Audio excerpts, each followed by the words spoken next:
আসবো? হ্যাঁ এসে গেছেন, আসুন আসুন আসুন আসুন আসুন আসুন, ফোন করুন। আপনি তো দেবী, এরা তো সবাই আপনার ভক্ত, মানে আপনি আসবেন দেরি দেরি করে। আসুন বসুন। এই, আজকে যদি তোরা ঠিকঠাক করে পড়া না করছিস, কানটা ধরে একদম বাইরে বের করে দেবো, বলে দিচ্ছি। তাড়াতাড়ি বের করে দাও দিদি, আমরা বাইরে বেরিয়ে যাবো। अच्छा বেরিয়ে যাবে মানে?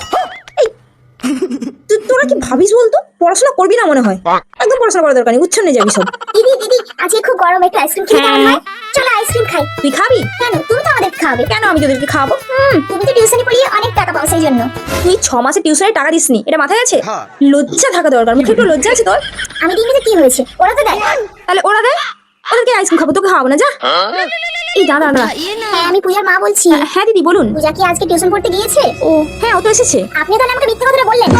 তাহলে আপনি ওর দলেই যোগদান দিলেন নাকি? Hello hello hello hello. দিদি কি হয়েছে গো? এই পূজাটা না কোন দিন না কোন দিন আমাদেরকে ফাঁসাবে। ওর বয়ফ্রেন্ডের সাথে ওর মায়ের কাছে হাত নাতে ধরা পড়েছে, এবার কি হবে?